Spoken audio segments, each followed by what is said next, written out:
Yes, indeed. Right, that's the commercial metal out of the way. I shall be playing Epic. Yes, I did say Epic for the rest of the show. Nah. Right, that was, of course, System of a Down, brand new. That was Attack from Hypnotize, and before that, not exactly what I had in mind to play, because I pressed the wrong button. It skipped to a random track and decided just to play it. That was actually 1 Minute Silence 1845. Oops. Okay, never mind. It happens. This is Total Biscuit with Blue Please here on WoW Radio, and we're talking about the patch. Now, I want to take a more general topic before delving into the specifics of this patch, and I want to take it from two different angles. Euphemisms for the win. Right. Now, I would like to contrast two things. I would like to contrast the current mage whining that mages are not getting changed, and the current paladin whining that paladins are getting changed. I ask you this, is Blizzard in a damned if you don't and damned if you do situation? Yes, I got the quote wrong. I don't care. Same principle. So, I usually avoid the issue of class balance because, one, I don't feel like I can talk about it in anything other than a mage context because I don't play anything but a mage.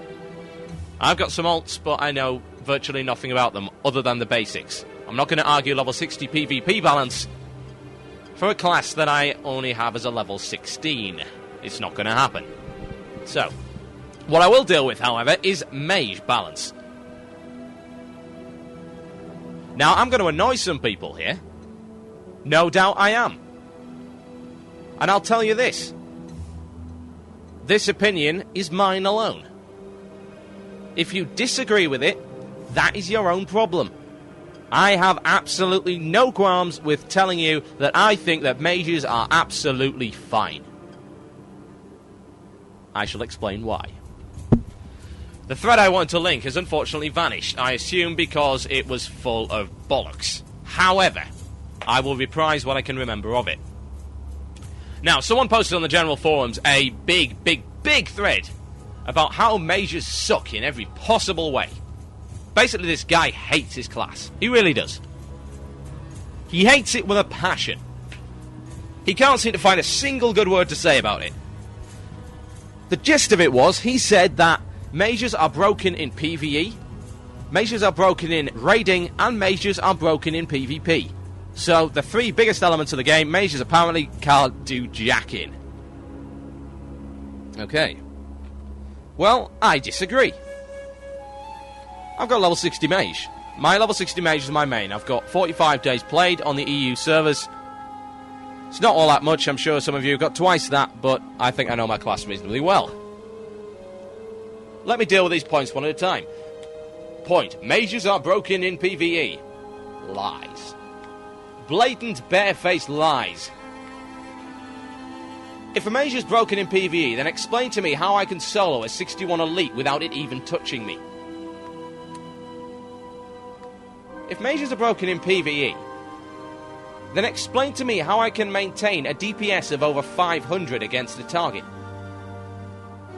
If mages are broken in PvE, explain to me how I can kill the entire Twilight Prophet patrol consisting of 1 level 61 elite and 8 level 60 mobs and still survive. How can I do that? Am I using hacks? No. Nevermore has the term learn to play your class noob ever been more poignant and meaningful. Every class in WoW has strengths and weaknesses, as you well know. And yet WoW does not require individual player skill. So what does it require? Can I just sit there bashing random buttons and will I win? No, of course not. However, what it does require is knowledge. Knowledge of your class. Knowledge of everyone else's class. Knowledge of how to fight. Basic principles of a mage. Glass cannon. Low hit points. Pathetic armor. Lots of ranged damage. Now, people say, but they're not a glass cannon because we can't outdamage hunters. Yes, you can. You're just not doing it properly. Now, when a hunter fights, he doesn't just fight with nothing. No, he fights with a good set of equipment. He fights with ranged attack power.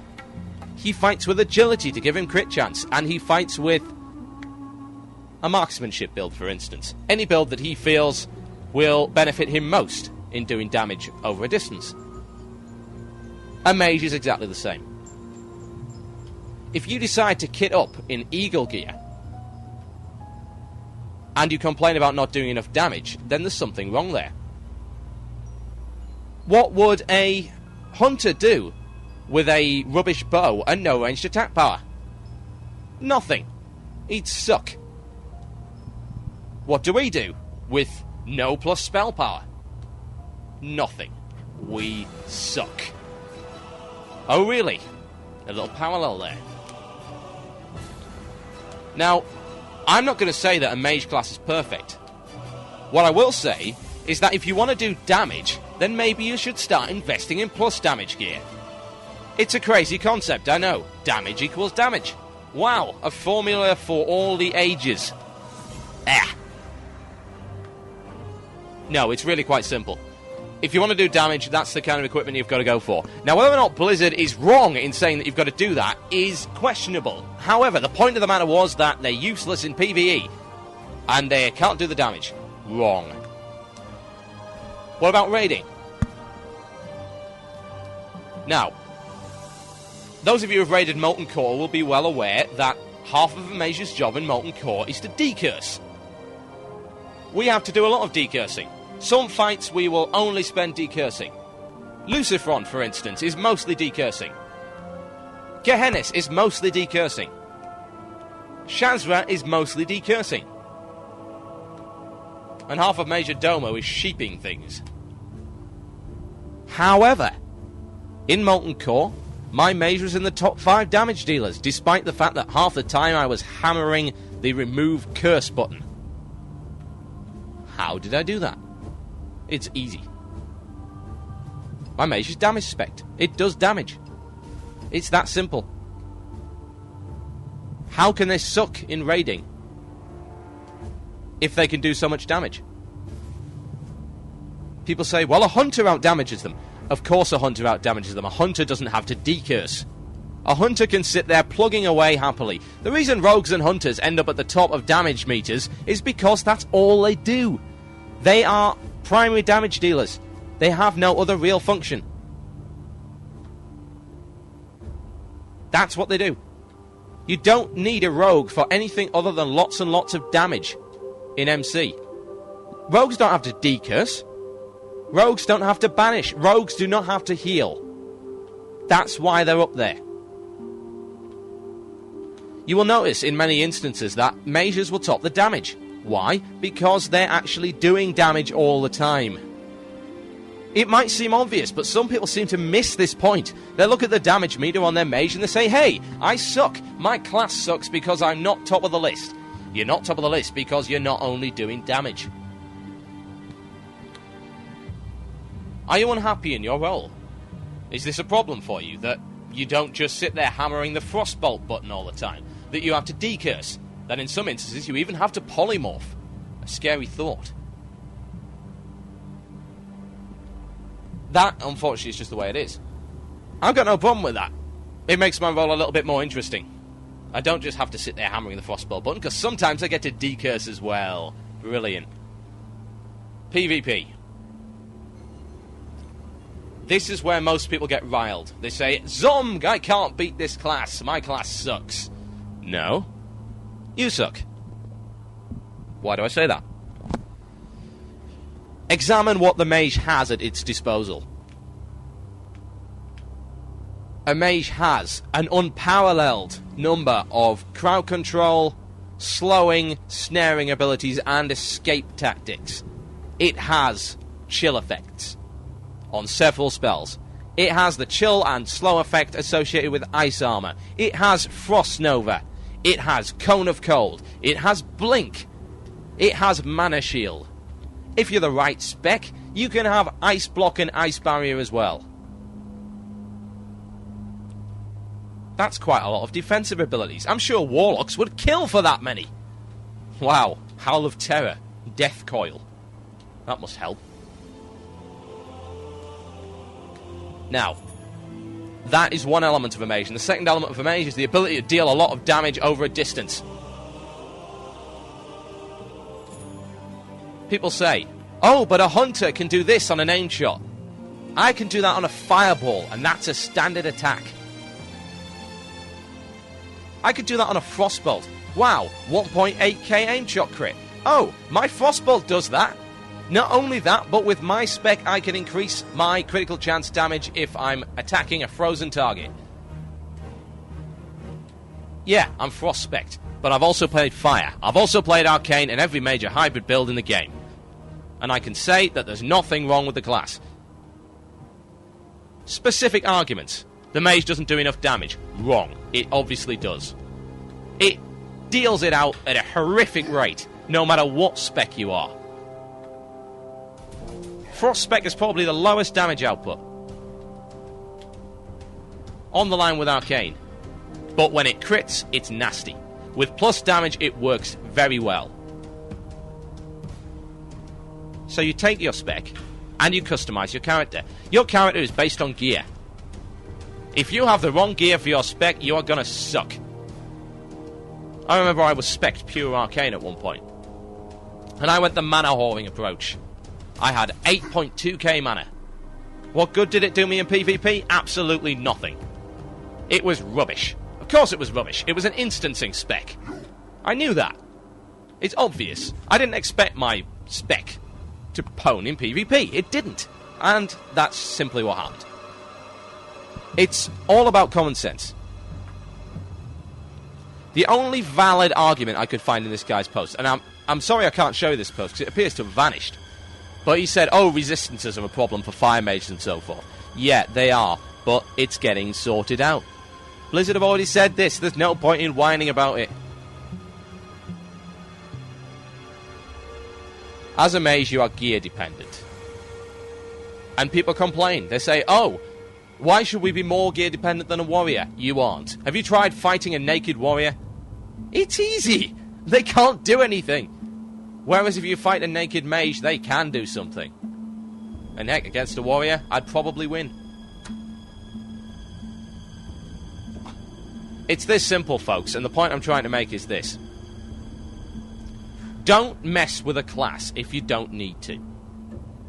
Don't demand changes when they're not necessary.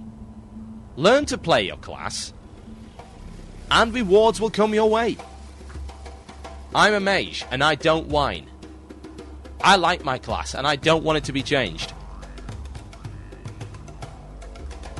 I really don't. It's that simple. I do not want my class to be changed, because I like it just the way it is. People say that the talent trees are useless. I've gone pure on every single talent tree at one point in my life, and there are only a handful of talents that I have not had a use for. Some are more useful than others, but then again, that's going to happen with every tree. And that's why, if you wish, you can do a hybrid build. You have that option. You are not forced to take an entire tree. No, not at all. You listen to Blue Please here on WoW Radio with myself, Total Biscuit. And it may be time for our little friend. Someone that we all love to hate. Yes, indeed. Ask the Murloc.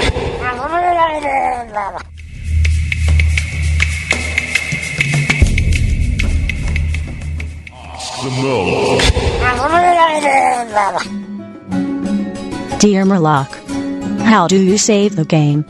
I want to be able to quit and then come back where I left off. Hide in the nearest rock and plead for your life, foolish mortals, for it is I, the Murloc. Come to rain fire and brimstone on your homesteads and scare away your cats. You incompetent fool, of course I can answer your pifflingly easy query. To save the game, you need to use the in-game hotkeys, which are combinations of different buttons used to perform a particular task. In this case, the combination you need to use is Alt and F4.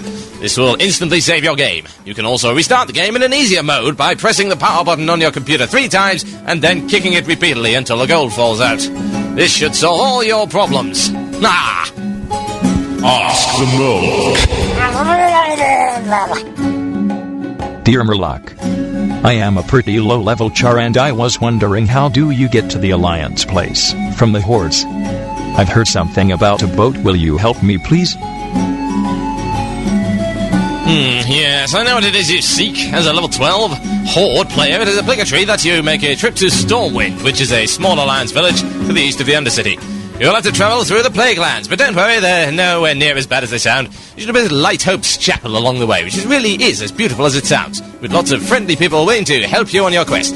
Should you reach Stormwind, please speak to the cheese vendor. The boss that owes me £10. Ha-ha! Dear Murloc, I'm not very creative, and I can't think of a good name for my character on a role-playing server. Can you help me? Ah, yes, you've come to the right place. You see, the Murloc is a role-playing connoisseur and a fantastically creative name generator. All rolled into one and free to download. Yes, indeed. Okay, generally speaking, role-players are a relaxed bunch, fond of internet crazes, overused cliches, and names involving words like owns, 50 Cent, and 007. My suggestion for the perfect role-playing name would therefore be as follows. Really, OMG lasers, pew pew, 50 Cent owns 007. Now be gone before I purge your soul with flame while sipping this fine cognac. Ha-ha! Ask the Murloc.